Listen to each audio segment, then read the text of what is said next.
পরিযায়ী শ্রমিককে মারধরে উত্তপ্ত বেলডাঙ্গা। সুস্থ রয়েছেন আক্রান্ত শ্রমিক আনিসুর রহমান। মুর্শিদাবাদ মেডিকেল কলেজ হাসপাতালে ভর্তি করা হয় তাকে। বিহারে তাকে বাংলাদেশি তকমায় মারধরের অভিযোগ। বিহারে আনিসুর ফেরির কাজ করতে গিয়েছিলেন। আনিসুরকে দেখতে তার বাড়িতে যান অধীর চৌধুরী।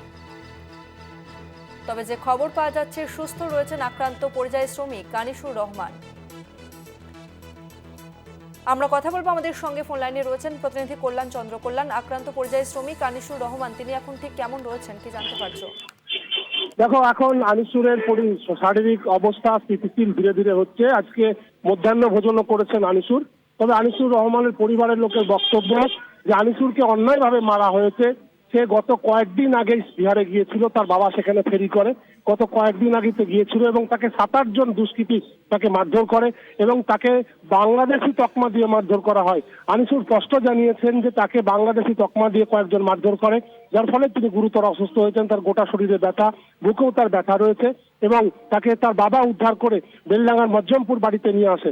এরপরেই বেলডাঙ্গা থেকে আনিসুরকে যখন গতকালকে আনা হচ্ছিল রাস্তায়, সেই সময় সেখানকার লোকজন আনিসুরের অ্যাম্বুলেন্স দাঁড় করিয়ে বিক্ষোভ শুরু করে। আনিসুরের যিনি চাচা রয়েছেন ফজলুল হক, তার বক্তব্য যে এলাকার মানুষ জোর করে তাকে রেখেছিল। যদিও পুলিশ প্রশাসন বলেছিল যে আনিসুরকে খুব দ্রুত হাসপাতালে নিয়ে যেতে এবং চিকিৎসা করতে। এরপরে আনিসুরকে নিয়ে যাওয়া হয় মুর্শিদাবাদ মেডিকেল কলেজ হাসপাতালে। আনিসুর নিজেও জানাচ্ছেন যে তিনি এখন ধীরে ধীরে সুস্থ হচ্ছেন।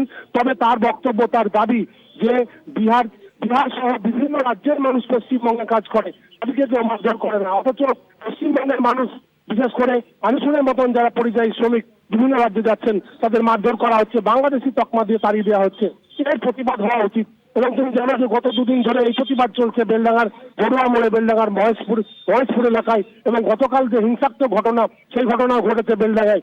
আগের দিন বেলডাঙ্গায় যে ঘটনা ঘটেছিল সেটা হচ্ছে আলাউদ্দিন শেখ, যার মৃত্যু হয়েছিল ঝাড়খণ্ডে। সেই সুজাপুরে আলাউদ্দিন শেখের মৃত্যু স্বাভাবিক নয় বলে তারা অভিযোগ করেছিল এবং তারপরে অবরোধ হয়। যদিও 6 ঘন্টার অবরোধ পর শান্তিপূর্ণভাবেই অবরোধ ওঠে। মুর্শিদাবাদ জেলা শাসক নিতিন সিংহানিয়া এবং জেলা পুলিশ সুপার কুমার সানি রাজের তৎপরতায় পরিবারকে চাকরি, পাশাপাশি আর্থিক ক্ষতিপূরণ, এ সমস্ত প্রতিশ্রুতি এবং কন্ট্রোল রুম খোলার প্রতিশ্রুতি দেওয়ার পরে কিন্তু অবরোধ উঠে যায়। এবং গতকালকের যে অবরোধ, সেই অবরোধের ঘটনায় হিংসাত্মক অবরোধ হয়েছিল বলে 30 জনকে গ্রেপ্তার করা হয়েছে। তবে উল্টা দিকে রটানো হয়েছিল যে আনিসুর রহমানের মৃত্যু হয়েছে, কিন্তু আনিসুর রহমান বর্তমানে সুস্থ রয়েছেন, মুর্শিদাবাদ মেডিকেল কলেজ হাসপাতালে রয়েছেন। তার সঙ্গে আমরা কথা বলেছি এবং তার পরিবারও জানাচ্ছেন যে এই ধরনের ঘটনার প্রতিবাদ তারা করছেন। তবে হিংসাত্মক আন্দোলন কোনোভাবেই কাম্য নয় বলে জানাচ্ছেন আনিসুরের পরিবারের লোকজন। তসমিনা, ধন্যবাদ তোমাকে কল্যাণ। ঘটনায় আনিসুর রহমান তিনি কি বলেছেন শোনাবো আপনাদের। আমি গিয়েছিলাম ফেরি করতে গিয়ে 7 জন ছিল, ওরা 7 জন ধরে বাড়ি কোথায় জিজ্ঞেস করলো, বলে আধার কার্ড কোথায়, আধার কার্ড দেখাইলাম।